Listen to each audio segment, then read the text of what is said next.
హరి ఓం గురువుగారు. శ్రీ గురుభ్యో నమ. హరి ఓం. ఓం నమ శివాయ. ఓం శ్రీ మాత్రే నమ. హరి ఓం.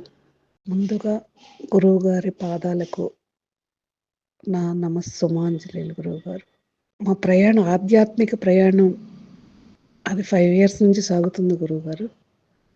అది ఎట్లా సాగుతుందంటే, గురువుగారు ఏది నేర్పించినా ఏదో నేర్పించాము అనేది కాకుండా చక్కగా, అంటే ప్రతిదీ కూడా ఎక్కడ మిస్టేక్ లేకుండా, అంటే చిన్న ఒత్తు దీర్ఘాలు కూడా కరెక్ట్ చేసి మమ్మల్ని సన్మార్గంలో నడిపిస్తూ, అందరినీ కూడా ఏకతాటిపై నడిపిస్తూ, చిన్నపిల్లలైతే ఒక దెబ్బ కొడితే భయపడన్నా చదువుతారు. మేము అలా కాదు, పెద్దవాళ్ళం మేమంతా కూడా.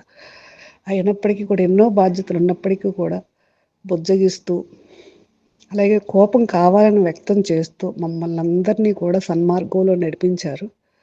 అలాగే నేర్పిస్తూ ఏదో నేర్పించేసాం, ఎవరింట్లో వాళ్ళు ఉన్నాము అనేది కాకుండా అందరితోటి కూడా ఈ పారాయణ చేయించే మహాభాగ్యాన్ని మాకు కల్పించినటువంటి మా లక్ష్మీ తయారు గురువు గారి పాదాలకు మరొక్కసారి శతకోటి వందనాలు సమర్పించుకుంటున్నాను.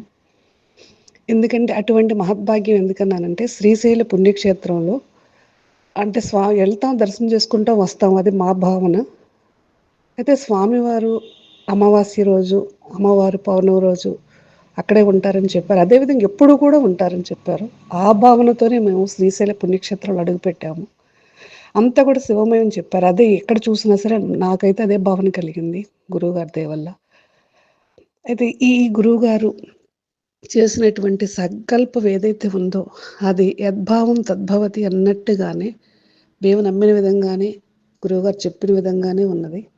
స్వామివారి దర్శనం చేసుకున్నప్పుడు కానీ, పారాయణ చేసుకున్నప్పుడు కానీ, అంటే ఇది ఒకే రోజు భగవద్గీత, శివానందలహరి, సౌందర్యలహరి ఇవన్నీ పారాయణ చేస్తూ, తర్వాత స్వామివారి నమశివాయ గానం కానీ, గణపతి ఈ భజన పాటలు కానీ, తర్వాత ఈ శరవణుడి భజనకి పాటలు, ఇవన్నీ కూడా గురువుగారు మాకు నేర్పించి అక్కడ అందరి చేత ఏకకంఠంతో గురువుగారు మా చేత పాడించారు. అది కూడా కొత్త అనుభవం మాకు, చాలా చాలా బాగుంది. అక్కడ అలా చేయటం అంటే ఏదో దర్శనం చేసుకొస్తాం కానీ ఇటువంటివన్నీ కూడా ఎప్పుడు చేసిన ఇది కలగలేదు. చాలా బాగుంది ఈసారి. ఎప్పుడు కూడా ఇటువంటి ఈ పారాయణలు మా చేత ఎప్పుడు కూడా చేయించాలని మరొకసారి గురువుగారిని కోరుకుంటున్నాను. అదేవిధంగా అసలు అక్కడ ఈ ఈ ఈ వీళ్ళందరూ కూడా ఈ ఆత్మీయులందరూ కూడా సహాయ సహకారాల వల్ల అదంతా కూడా మంచి పాజిటివ్ వైబ్రేషన్తో ఉంది. అంటే ఆ యొక్క శ్రీశైల మల్లికార్జున స్వామి, బ్రహ్మరాంబ తల్లి ఆశీస్సులు, తర్వాత మా గురువుగారి ఆశీస్సులు, తర్వాత అందరి సహాయ సహకారాలు, ఆత్మీయులందరి ఈ సహాయ సహకారాల వల్ల ఈ పారాయణ భాగ్యం చాలా చాలా బాగా జరిగింది. దానికి మేము చాలా ఆనందపడ్డాము. ఆ పాజిటివ్ వైబ్రేషన్ తీసుకున్నాము. అదంతా కూడా మా గురువుగారి వల్ల మాకు సాధ్యమైంది. ఎందుకంటే ఆవిడ చేసిన ప్రతి ప్రయత్నం కూడా ఎక్కడా కూడా అది ఒక పక్కదారి పట్టకుండా ఏదైతే సంకల్పం చేశారో అదేవిధంగా, అంటే గురువులు, మంచి గురువులు ఏ విధంగా సంకల్పం చేస్తారో అది అంతా కూడా సక్సెస్ అవుతుందన్న దానికి మా గురువుగారు అయినటువంటి లక్ష్మీ తయారీ గారు నాకు ఉదాహరణ అండి. చాలా చాలా బాగుంది.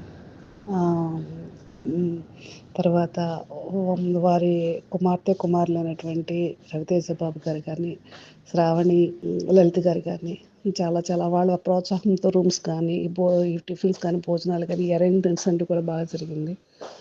కాబట్టి వాళ్ళకు కూడా నేను ధన్యవాదాలు తెలుపుకుంటున్నాను. హరి ఓం.